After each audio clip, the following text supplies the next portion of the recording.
Next. Nah, selanjutnya itu ada hukum Newton 2, di mana hukum Newton 2 itu yang ditimbulkan oleh gaya yang bekerja pada benda berbanding lurus dengan besar gayanya dan berbanding terbalik dengan massa benda. Di mana formulanya yaitu A sama dengan sigma F per F. Biasanya itu kalau di buku sering ditemui sigma dengan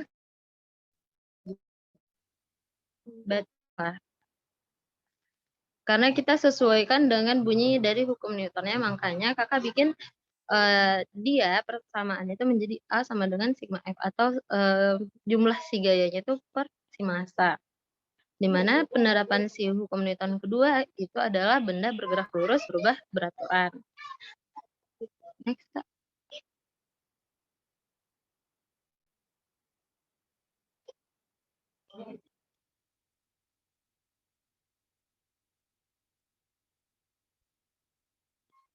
Nah, yang ketiga yaitu di hukum Newton ketiga itu di mana jika benda pertama memberikan gaya pada benda kedua, maka benda kedua akan memberikan gaya yang besar sama, tetapi arahnya itu berlawanan. Nah, kalau seandainya kita ngasih gaya nih ke benda ke arah kanan, berarti di mana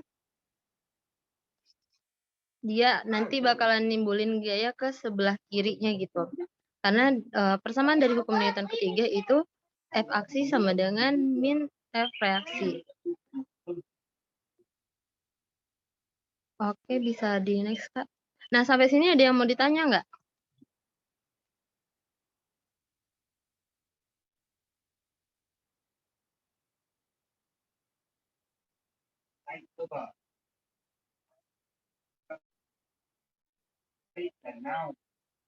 Oke, kalau ada yang mau tanya, kita lanjut ke berbagai jenis gaya. Nah, berbagai jenis gaya ini dia ada 4, di mana yang itu ada gaya berat, gaya normal, gaya gesekan, gaya tegangan tali. Oke, nah di sini kita bahas berat.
belum ya, sorry ya. Dia deh gangguan.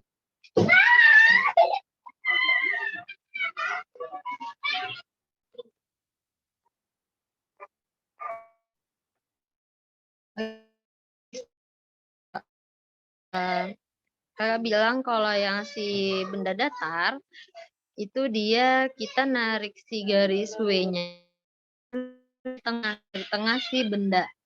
Kenapa? Karena nanti lanjut perhitungan ada perbedaan di mana perbedaan persamaannya gitu. Nah, sedangkan kalau yang untuk si bidang bidang miring itu dia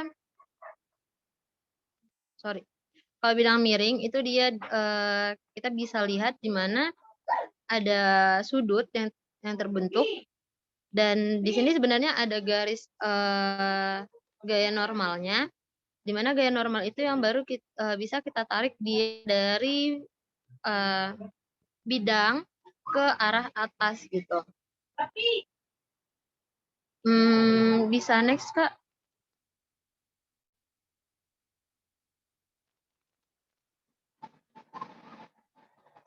Nah, ini dia yang tadi kita ngebahas si gaya normal, di mana gaya normal itu kan gaya yang bekerja pada dua permukaan benda yang bersentuhan dan arahnya selalu tegak lurus terhadap bidang sentuh. Nah, kalau tadi dia si titik W atau titik gerak beratnya itu kita tarik dari tengah ke bawah, sedangkan si gaya normal itu kita tarik dia dari bawah ke atas gitu, dari bidang sentuhnya itu ke atas. Nah, itu bisa dilihat di gambar, ada gambar A, gambar B, dan gambar C. Nah, untuk si gambar A itu kita bisa bikin dia di mana gaya normal itu sama dengan gaya berat. Sedangkan untuk yang gambar B itu dia bisa kita lihat di sini di mana N itu sama dengan W dikali cos cos sudut ya, cos theta.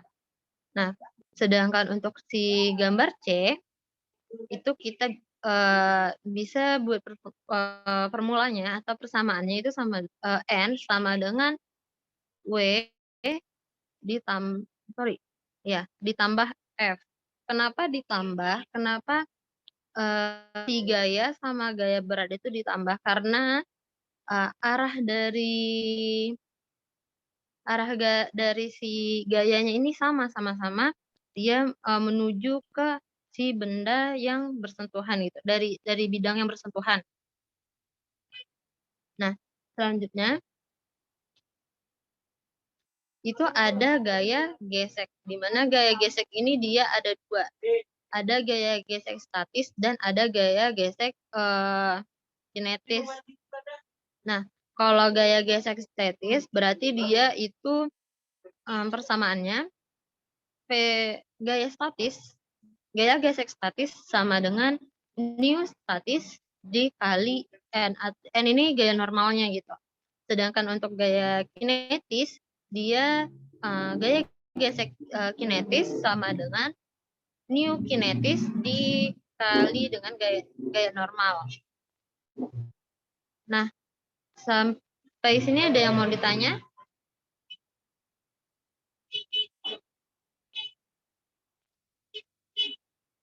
Nah, kenapa dia ada W cos dan W sin-nya? Karena itu kan bidang miring ya. Jadi kan dia bidang miring. Nah, jadi karena dia itu enggak lurus, jadi akhirnya terbentuklah sudut di antara si W-nya itu, di antara si gaya beratnya. Nah, makanya itu terbentuklah dia ada sudut sin dan ada sudut cos. Ada lagi? Oke, kalau selanjutnya Kak. Nah, yang terakhir itu ada gaya tegangan tali. Di mana gaya tegangan tali ini berarti ada dua tegangan atau dua penarikan yang berbeda arahnya. Ini biasanya juga bisa kita terap atau bisa kita apa ya? Dia bisa kita pakai di hukum Newton ketiga, di mana dia gaya aksinya itu sama dengan gaya gaya reaksi gitu.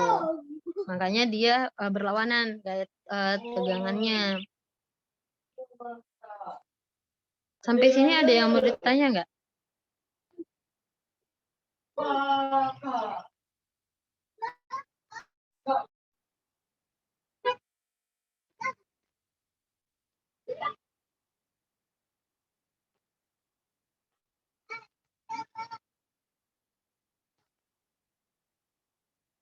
Nah, kalau sebenarnya kita hari ini cuman sampai segini aja materinya. Ada yang pernah nanya, Kak, kalau hukum kinetik itu bisa nggak sih pakai 2GH kuadrat gitu. Nah, tapi kakak lupa deh siapa yang nanya.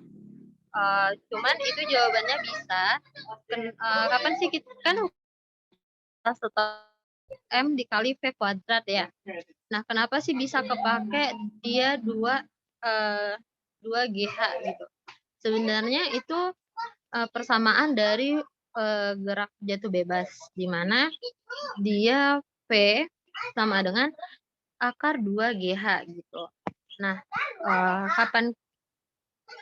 kapan kita bisa pakai si akar 2GH ini dari energi kinetik itu di saat ada dua kecepatan yang berbeda di satu ketinggian yang sama. Sorry. Nah, sampai sini paham nggak? Nah, itu ada yang mau ditanya atau kecepatan? Nah, jadi pertanyaannya udah kejawab dan hukum kinetik itu bisa dipakai dengan setengah M dikali akar 2GH.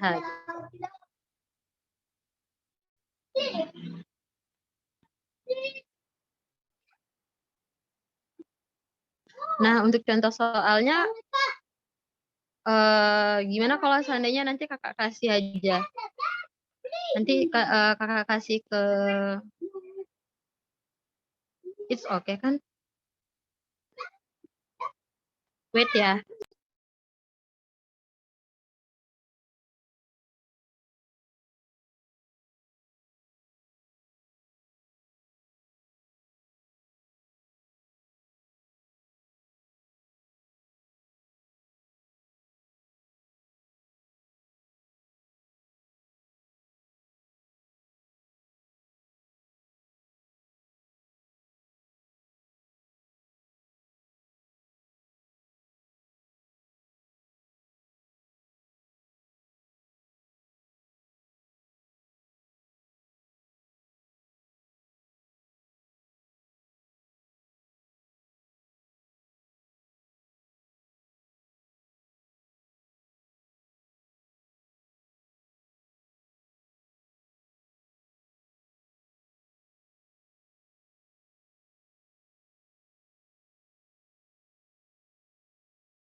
Oke, untuk yang contoh soalnya nanti kakak kasih lewat WA aja nggak apa-apa kan? Nanti kalau mau ditanya mungkin ada di grup WA-nya biar nanti kakak yang di grup WA-nya ngasih tahu ke kakak dan untuk di next pertemuan kakak jawab. It's okay? Boleh nggak kayak gitu? Nggak apa-apa kan ya?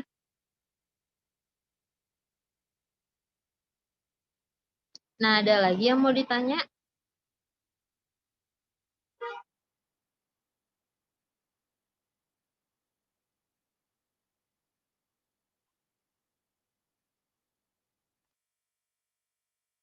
Oke. Oke, kayaknya pagi ini kita cuman sampai sini aja, sorry banget mungkin belum maksimal juga dari Kakaknya. Maksudnya dari Kakak nih, dari Kakak belum maksimal juga. Entar, materinya bakalan dikirim ke grup WA juga sama contoh soalnya. Eee, oke, intinya, makasih yang udah datang di pagi hari ini dan maaf banget udah ganggu paginya. Sekian dan makasih. Have a nice day.